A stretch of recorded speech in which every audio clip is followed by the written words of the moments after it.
ഇന്ന് നമ്മുടെ കുട്ടപ്പായുടെ first day of സ്കൂളായിരുന്നു കേട്ടോ. ഇന്നവൻ സ്കൂളിൽ പോയായിരുന്നു. പ്ലേ സ്കൂളാണ്. ആദ്യം ഇത്തിരി കരച്ചിലുണ്ടായിരുന്നു കേട്ടോ. അപ്പോൾ ഞാൻ രാവിലെ അവൻ്റെ അടുത്ത് പറഞ്ഞായിരുന്നു, നീ സ്കൂളിൽ പോയി കഴിഞ്ഞാൽ നിനക്ക് ഞാൻ ഫ്രൂട്ടിയൊക്കെ വാങ്ങിച്ചു തരാമെന്ന്. അപ്പോൾ വൈകുന്നേരം വന്നിട്ട് ഞാൻ ഫ്രൂട്ടിയും കോളയൊക്കെ വാങ്ങിച്ചുകൊണ്ട് വന്നു കേട്ടോ. അത് കണ്ടപ്പോൾ അവൻ്റെ സന്തോഷം കണ്ട് എനിക്ക് ശരിക്കും നല്ല സന്തോഷമായി. പണിഞ്ഞു വെച്ചിരുന്ന പുൽക്കൂടിനകത്ത് ഇരുന്നാണ് കേട്ടോ ഞങ്ങൾ കഴിച്ചത്. അവൻ്റേത് തീർന്നു പോയപ്പോൾ എൻ്റേതിനകത്തൊന്ന് കൈയിട്ട് വരാൻ നോക്കി. എനിക്ക് എക്സാമും കൂടെയാണ്, പഠിച്ചിട്ടാണ് ഞാൻ ഈ വീഡിയോ എടുക്കുന്നത്. അപ്പോൾ അതാ അവിടുന്ന് ഇവിടുന്ന് ഇട്ടു നോക്കി, പക്ഷെ ഞാൻ കൊടുത്തില്ല കേട്ടോ. അവൻ്റെ അകത്ത് എത്ര ഉണ്ടായിരുന്നു. പിശുക്കത്തരം കാണിക്കാതെ കുടിക്കടാന്ന് ഞാൻ ഒരു വാചകവും കൂടെ അങ്ങോട്ട് പറഞ്ഞു കേട്ടോ. എന്തായാലും സാരമില്ല, ഞങ്ങൾ രണ്ടുപേരും കൂടെ അടിയിട്ട് അങ്ങ് പോയി.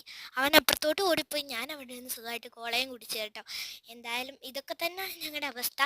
എന്തായാലും ഞങ്ങൾ ഭയങ്കര ബെസ്റ്റ് ഫ്രണ്ട്സിനെ കൂട്ടല്ല, ഞങ്ങൾ ഭയങ്കര ബെസ്റ്റീസിനെ കൂട്ടാണ്. ഞങ്ങൾക്ക് നല്ല സ്നേഹമുണ്ട് കേട്ടോ അങ്ങോട്ടും ഇങ്ങോട്ടും. അപ്പോൾ എന്തായാലും ബൈ.